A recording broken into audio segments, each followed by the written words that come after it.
ሰማያዊ ሰላም ሚዲያ በሰማያዊ ሰላም ወንጌል አገልግሎትና በሄቨንሊ ፒስ ቴዎሎጂካል ሴሚናሪ እየተዘጋጀ የሚቀርብ መንፈሳዊ ፕሮግራም ነው።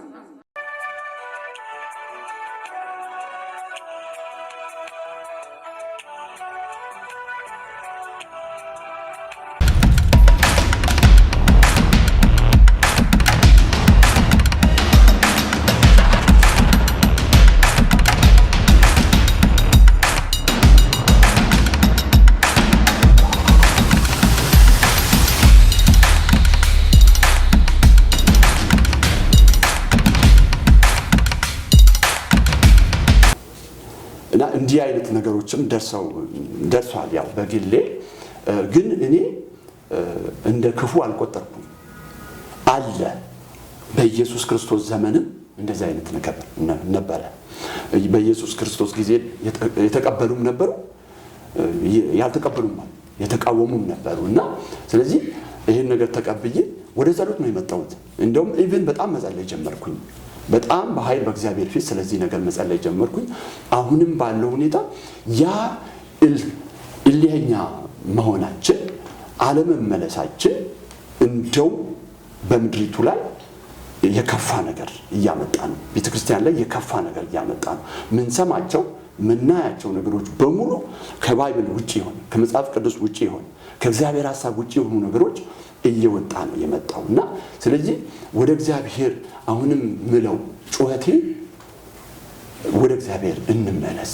እኔ ልመለስ፣ እናንተ እኛ እንመለስ፣ ሁላችንም እንመለስ። ኢትዮጵያ እግዚአብሔር የሚባርከው ስንመለስ ነው እንጂ በእንደዚህ አይነት ሁኔታ ውስጥ ሆነን እግዚአብሔር አይባርከንም። ምክንያቱም እየተጠላላ እየተገፋፋል፣ ለገንዘብ ስንል ወንድምን እየገፋል፣ ለገንዘብ ስንል ሌሎችን እየመታን ብዙ ነገር እያደረገን እግዚአብሔር ሊባርከን አይችልም። ወደ እውነት መመለስ ስላለብን ነው። በዚሁ አጋጣሚ በትህትና ነው ይሄን መልእክት የምናገረው። ይሄን የምትሰሙ ሰዎች በሙሉ ቤተክርስቲያን መሪዎች ልትሆኑ ትችላላችሁ፣ አገልጋዮች፣ ምዕመናኖች ልትሆኑ፣ ነገ ደግሞ ለማገልገል የምትዘጋጁ ሰዎች ልትሆኑ ትችላላችሁ። በትህትና የምናገረው ነገር ለእግዚአብሔር ነገር ልባችን እንክፈት። ከእግዚአብሔር ጋር ለመሆን ለመመለስ፣ ወደ እግዚአብሔር ለመመለስ ልባችን እንክፈት፣ በፍቅር እንቀበለው፣ እግዚአብሔርም ይቀበለናል። ጥሩ ነው። እንግዲህ በመጽሐፍ ውስጥ ያሉትን መልእክቶች በተለይ በዋናነት ያሉትን ነገሮች ለመዳሰስ እየሞከርን ስላለ እግረ መንገድ ደግሞ የዘማሪያንም ጉዳይ ተነስቷል እና ስለ ዘማሪያን እግዚአብሔር የተናገረህ ነገር ምንድን ነው? እግዚአብሔር በምን አቅጣጫ ነው በዘማሪያን ዙሪያ እንዲስተካከል ነገሮችን ያሳየ? አዎ፣ በዘማሪያን ዙሪያ ያው መልእክቱ ላይ በተለያየ በአገልጋዮች፣ በመሪዎች፣ በቤተክርስቲያን ዙሪያ ላይ መልእክቱ ፎከስ ያደረገው ይሄንን ነው። በውጭ ፔጅ ላይ እንደምታዩ ቤተክርስቲያንን ያመለክታል። በቤተክርስቲያን ውስጥ ያለው እውነት ነው እግዚአብሔር የተናገረውና የሆነ ቦታ ላይ እግዚአብሔር መንፈስ ይወስደኝና ያሳይኛል። ያ ከኔ ጋር የነበረው መልአክ አብሮኝ ነበረ እና ትልቅ ሜዳ ላይ ነው። ብዙ ዘማሪያን አሉ። እዛ ቦታ ላይ ይዘምራሉ ሁሉም። እና ቦታው ግን በጣም ረግረጋማ ነው። እጅግ ረግረጋማ ነው። እግር የሚውጥ ረግረግ፣ ይሄ ጭቃማ ሆኖ ረግረግ የሆነ ነገር ያለበት የሚዘምርበት ቦታ ማለት ነው። እዛ ውስጥ አብዛኛው ሰዎች ቆሙ፣ እዛ ውስጥ ሆነው የሚዘምሩት። ህዝቡ ከሱ ወጣ ብሎንም ደረቅ ያለ መሬት ላይ በተወሰነ ደረቅ ያለ መሬት ላይ ህዝቡ ቁጭ ብሎ ይሰማል። እግዚአብሔር ምንድነው ይሄ? ተመልከት፣ ብዙዎች የህይወት ግድፈት ውስጥ ነው ያሉት።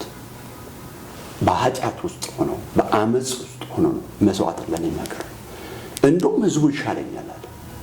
ህዝቡ ይሻላል፣ እግዚአብሔር ለኔ ህዝቡ ይሻለኛል። በእንደዚህ አይነት ሁኔታ ውስጥ ነው ያሉት አለ። ከዛ በኋላ እንደገና በሌላኛው መልክ ደግሞ አየው። እርሻ እያረሱ ዘር የሚዘሩ ዘማሪያንን አየው። በሁለት መልክ ነው ያየሁት። እና እነዛ ከድሮ ዘማሪያን ውስጥም ከአዲሱ ዘማሪያን ውስጥም አሉ። በዚህ እርሻ በሚያርሱት ውስጥ ያየሁትና ምንድነው ሲል እነዚህ የኔን ቃል ይዘው ከቃሌ ጋር እየኖሩ ዋጋ እየከፈሉ ትክክለኛ የሆነ የጽድቅን መዝሙር ለምድሪቱ የሚያመጡ የሚዘምሩ ዋጋ ከመክፈል ጋር ከእውነት ጋር የሚያደርጉ ናቸው። እነዚህ በእንደዚህ አይነት መንገድ የተሰማሩ አገልጋዮች ናቸው። በዚህ በኩል ደግሞ በህይወት ጉድፈት ውስጥ ያሉ ሰዎች ናቸው የሚል መልእክት እግዚአብሔር ሰጠኝና ምንድነው በአንድም በሌላ መንገድ ሰው ነንና እንስታለን፣ እንደክማለን። ምክንያቱም ሁላችንም የመጣንበት ባክግራውንድ እናውቃለን። ሁላችንም ብዙ ነገር አላየንም። ምናልባት ወደ አገልግሎት እዚህ ጋር መጽሐፉ ላይ በተጻፈው የአገልግሎት ስካር የሚል ትንሽ ጠቅሻለሁ። ወደ አገልግሎት ስንመጣ ብዙ ጊዜ ከዛ በፊት አላየነው፣ ክብር አላየንም፣ ገንዘብ አላየንም፣ ዝና አላየንም። ድንገት በእኛ ላይ የእግዚአብሔር ግሬስ ይመጣል። እግዚአብሔር ቅባት ሲመጣ፣ ያ ኃይል ሲመጣ፣ እግዚአብሔር ሲጠቀመ በዛ ምክንያት ምን ይመጣል? ክብር ይመጣል፣ ዝና ይመጣል። በዛ ምክንያት ገንዘብ ይመጣል። ከዚህ በፊት ቆጥረን ማናውቀው ገንዘብ እንቆጥራለን። ከዚህ በፊት አድንቀውን የማያውቁ ብዙ ህዝቦች፣ ብዙ ሰዎች ያደንቁናል። ያ ነገር አዲስ ነገር ስለሆነ ምን ያመጣል? ስካር ያመጣል። የአገልግሎት ስካር አለው፣ ራሱን የቻለ ስካር አለው። ምክንያቱም ስካር ማለት ምን ማለት ነው? አንድ ሰው ከሰከረ በኋላ ምንም አያውቅም። የሚያደርገውን ነገር በዛ ሰዓት አያውቅም፣ በዛም ስፒሪት ውስጥ ስላለ።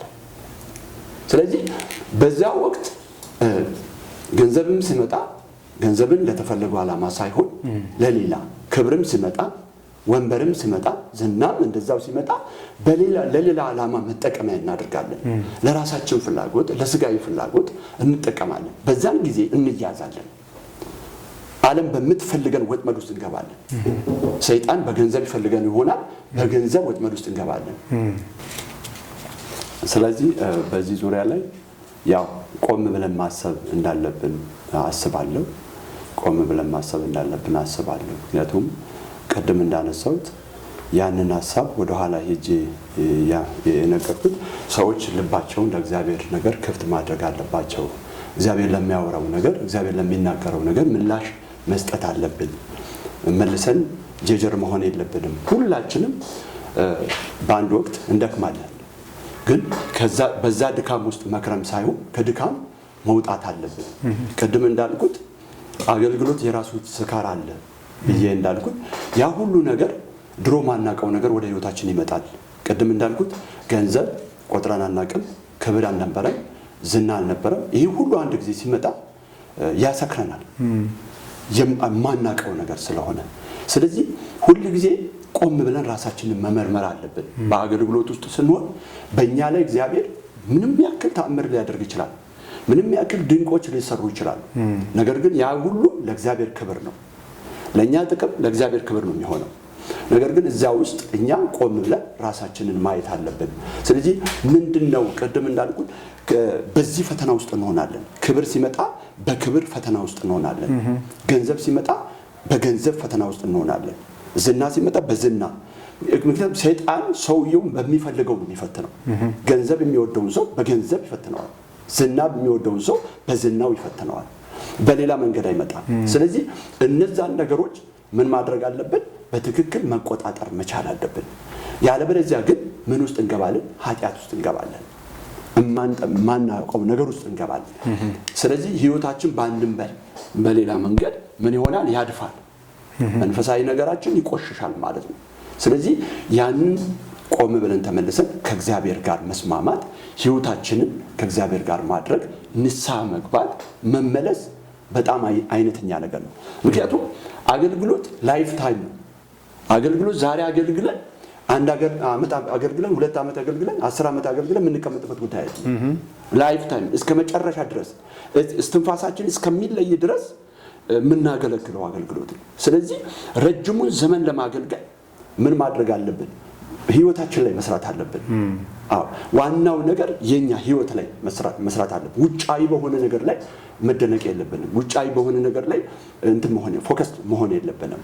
ስለዚህ ብዙ ጊዜ የመጣው ነገር ይወስደናል። ውይይታችንን እየቀጠልን እየሄድን ብዙ በቤተ ክርስቲያን አቅጣጫ፣ በአገልጋዮች አቅጣጫ ያሉትን እና ጠንካራ ጎኖችን እና ደካማ ጎኖችን እያየን ደግሞ ጠንካራ ጎኖች እንዲቀጥሉ ደካማ ጎኖች ደግሞ ያው በራዕይ መጽሐፍ በሌሎቹ መጽሐፍት ሁሉ እንደተጠቀሰው እየታረሙና እየታረቁ እንዲሄዱ ነው ዓላማው እና በዚሁ በመጽሐፍ ላይ የጸጋ ስጦታዎችን አጠቃቀም በሚመለከት የጻፍከው ነገር አለ።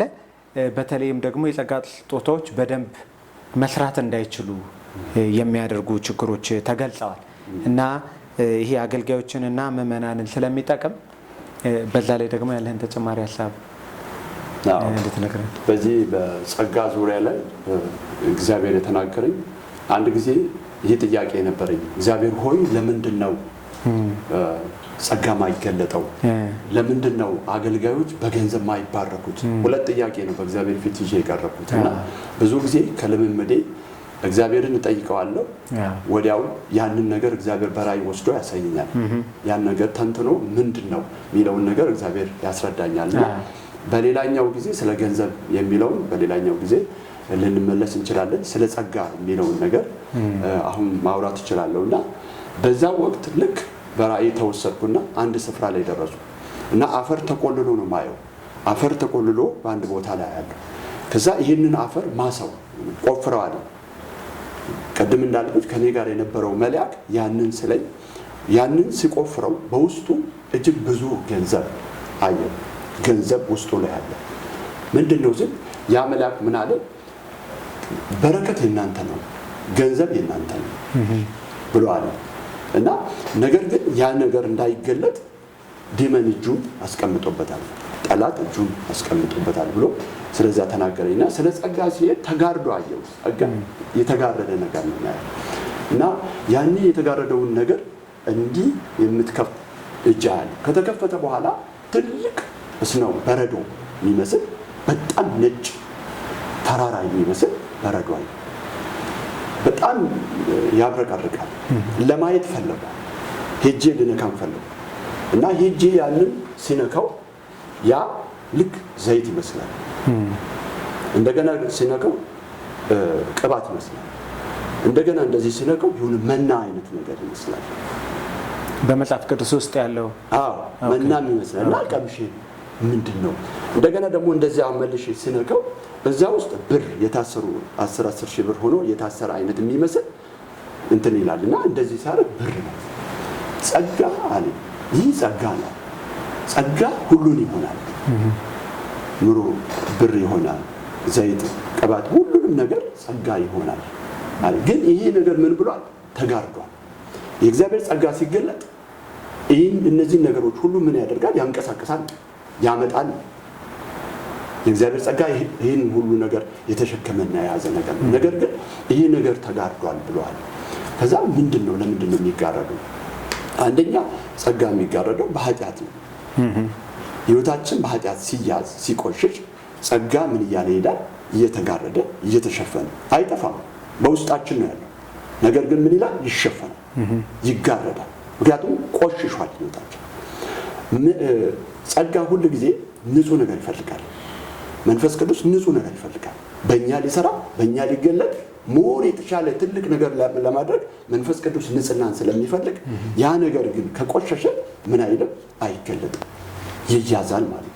ሌላኛው ደግሞ ምክንያቱም ስነግረን በጠላት አሰራር ይያዛል። በጠላት ቻሌንጅ የጠላትን ኃይል እምንቃወሙ ከሆነ እማንጸልይ ከሆነ በእግዚአብሔር ፊት ጊዜ ማናሳልፍ ከሆነ ምክንያቱም ተቃውሞ ዲያብሎስን ተቃውሞ ይላል መጽሐፍ ቅዱስ። ኤፌሶን ላይ ምዕራፍ 6 ላይ ሄደን ስናይ ስለ ተቃውሞ ይናገራል። ከሰይጣን ጋር ከአጋንንት ጋር ከአለቆች ከመናፍስቶች ጋር ስላለው ነገር ይናገራል። ያንን መቃወም እንዳለብን በዚህ ምክንያት ይያዛል እና አንዳንድ ጊዜ ደግሞ ጸጋ ያለ ጊዜ ይፈልጋል። በጊዜ ነው እግዚአብሔር በጊዜ ውስጥ ነው ያን ነገር የሚገልጠው። ያለ ጊዜ ከሆነ ግን ያ ጸጋ ምን ላይድ ይችላል? ላይገለጥ። እንዲገለጥ ደግሞ መጸለይ አለብን። ስለዚህ ጸጋ ከዚህ አንጻር ለአገልጋዮች ማስተላለፈው መልእክት ምንድነው? ጸጋችንን መጠበቅ አለብን። ከተለያየ ነገር ህይወታችንን መጠበቅ አለብን። መጸለይ አለብን። መቃወም አለብን። ደግሞ ያ የእግዚአብሔር ጸጋ እንዳይገለጥ የሚከለክል አንዳንድ ጊዜ ሁኔታዎች ራሱ ይከለክላሉ። ሁኔታዎች ማለት ምን ማለት ነው? ለዛ ጸጋ አየሩ ማይመች ከሆነ ሁኔታው ማይመች ከሆነ የአገልግሎት ሲስተሙ ማይመች ከሆነ ያ ጸጋ በኃይል ለመገለጥ አይችልም። ስለዚህ ምቹ አየር ይፈልጋል፣ ምቹ ስፍራ ይፈልጋል፣ ቦታ ይፈልጋል፣ ሚዲያ ይፈልጋል፣ የሚሰማን ሰው ይፈልጋል። እነዚህ ነገሮች ደግሞ የሚከለክሉ ነገሮች ካሉ ጸጋ ይያዛል። እያለ በእኛ ውስጥ እያለ አይሰራም፣ አክቲቭሊ አይገለጥም ማለት ነው። ስለዚህ ለዛ ጸጋ ያ ጸጋ እንዲሰራ ምን ማድረግ አለብን? እኛ ለዛ የሚመች አየር መፍጠር አለብን። አገልጋዮች፣ መሪዎች፣ ህዝባችን ለአገልጋዮች ራሱ ህዝቡ መጸለይ አለበት። አገልጋይ ለአገልጋይ መጸለይ አለበት። ምቹ አየር መፈጠር አለበት። ነገር ሲኖር፣ ጥላቻ ሲኖር፣ መቃየም ሲኖር፣ መገፋፋት ሲኖር፣ አለመቀባበል ሲኖር ጸጋው እያለ አይገለጥም። ስለዚህ እነዚህ ነገሮች ማስተካከል አለብን። ስናስተካከል ግን ጸጋ በኃይል በህይወታችን መስራት ይጀምራል እና መንካት ጀምረሃል አለ። አሁን መንካት ጀምረሃል፣ ይህ ነገር ግን በኃይል እየተገለጠ ይሄዳል አለ። በራሴ ያን ነገር ሄጄ ልክ ሲነር መንካት ጀምራል፣ መገለጥ ጀምሯል፣ ግን ይሄ በኃይል እየተገለጠ ይሄዳል አለ። አዎ እዚህ ላይ ያለኝ ጥያቄ ምንድን ነው? አሁን አንዳንድ ጊዜ በምድራችን የሚታዩት ትልልቅ አገልግሎቶች በሚዲያ የሚተላለፉ ሊሆኑ ይችላሉ።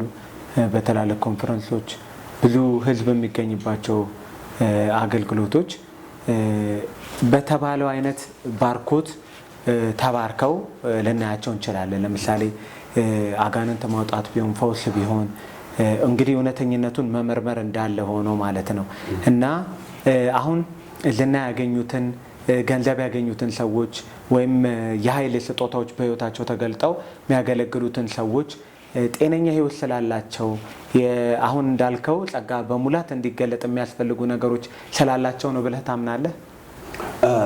ይህንን ነገር በሁለት መልኩ ነው ማየው እኔ። ምንድነው? ጸጋ ፍሪ ግፍት ነው፣ ነፃ ስጦታ ነው። በጸጋው አይጸጸትም ይላል ጌታ ኢየሱስ ክርስቶስ። በሰጠን ጸጋ አይጸጸትም፣ ነፃ ስጦታ ነው። ጸጋው በሌላ መልኩ ደግሞ ቤተክርስቲያንን የምናንጽበት ለማነጽ የተሰጠ ስጦታ ነው። አሁን አጋንንትን ማስወጣት ከሆነ ሰዎች በአጋንንት ስራት ውስጥ ከሆኑ ከዛ አጋንንት ነፃ እንዲወጡ፣ በሽተኛ ከሆነ ከበሽታ እንዲፈወስ፣ የሆነ ሴክሬት የሆኑ የኢኮኖሚው ነገር የህይወቱን ነገር ያሰሩ ነገሮች ካሉ ያ ነገር ተሰብሮ ነፃ እንዲወጡ ነው ጸጋው የተሰጠው።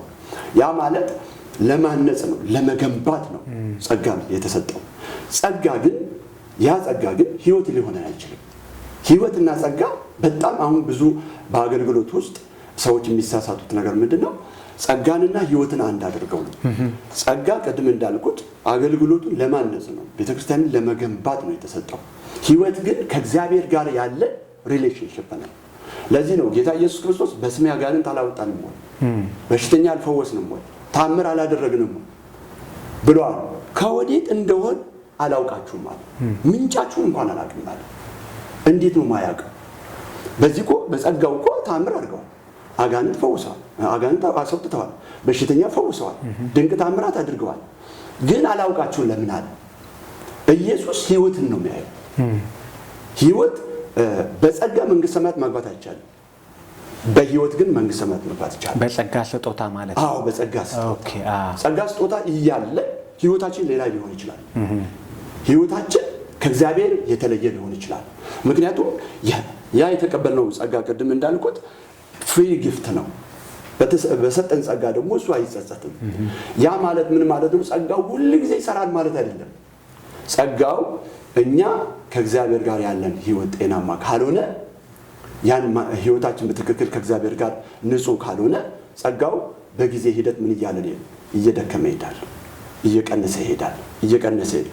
ለምሳሌ አሁን በምድሪቱ ላይ መጀመሪያ ላይ በምድራችን ላይ የመጣው ሪቫይቫል አለ። በመጀመሪያ ላይ የመጣውን ሪቫይቫል አይተናል። ሰዎች ሲፈወሱ፣ ሰዎች ሲነኩ፣ ትንቢት ሲነገር፣ ቋጠሮች ሲፈታ፣ ቀንበር ሲሰበር፣ ብዙዎች ሲድኑ፣ ወደ እግዚአብሔር መንግስት ሲመጡ፣ አገልጋዮች ሲቀቡ፣ ብዙ ነገር እያየን አሁን ደግሞ የምናየው ነገር አለ። በዛ ልክ አናየውም አንዳንድ ነገር። ለምንድን ነው ሲባል ጸጋን የተሰጠን ጸጋ ፍሪ ጊፍት ነው።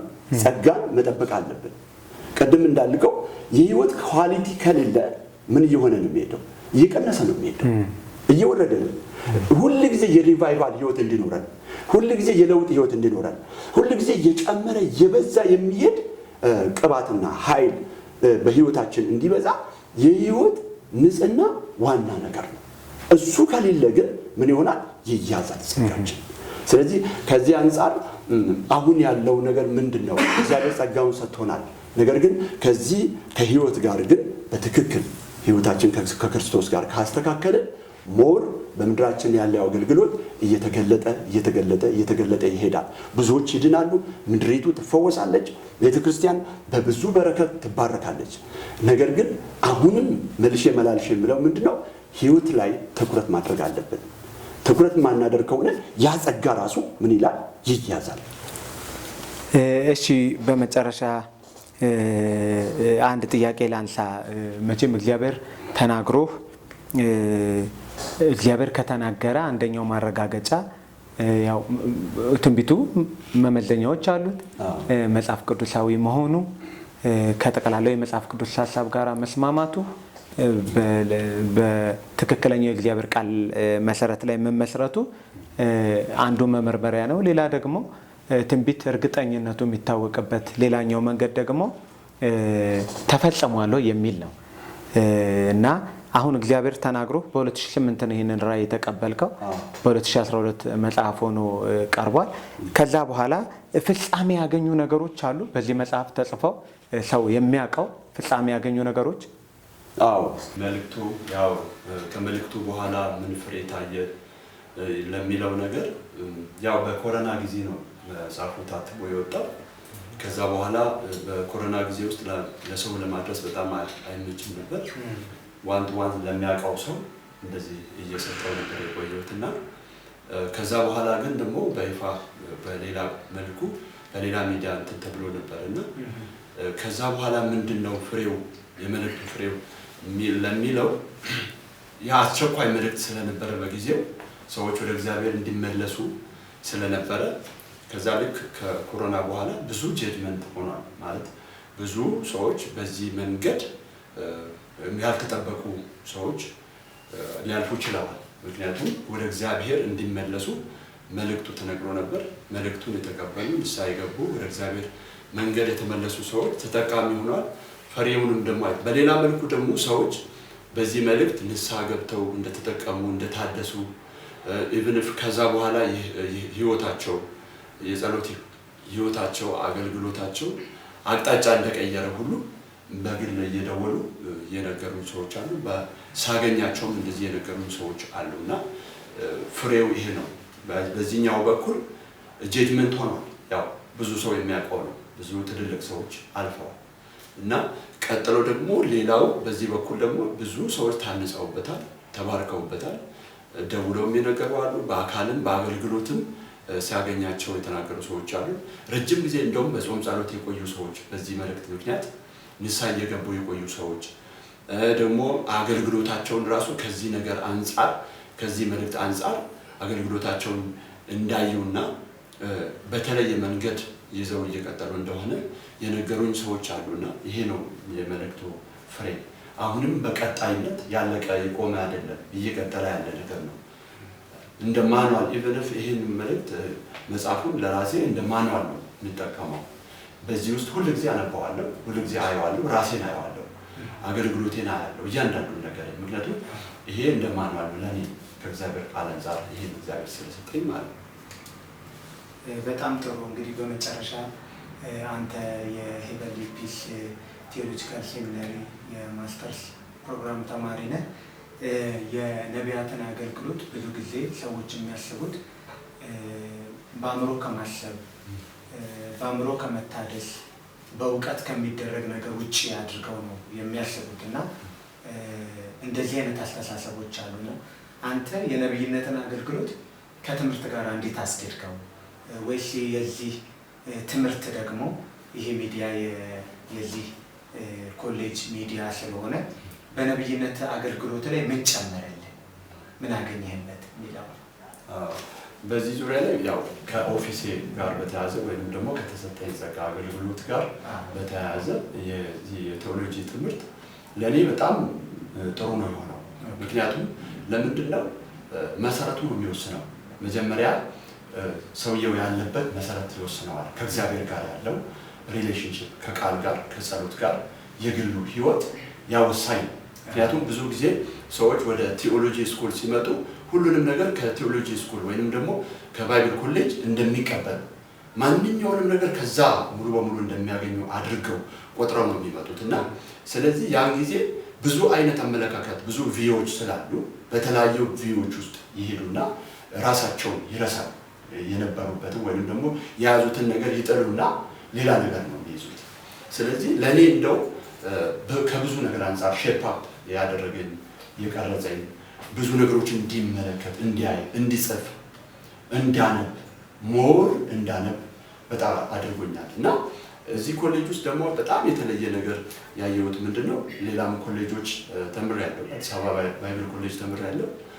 እንደገና ሌላም ቦታ ላይ ተምሬያለሁ። ክብር ለኢየሱስ ይሁንና እዛ ጋር የተማርኩት ትምህርትና እዚህም የተማርኩት ትምህርት አለ እና ሌላ የሚለየው ነገር ምንድነው?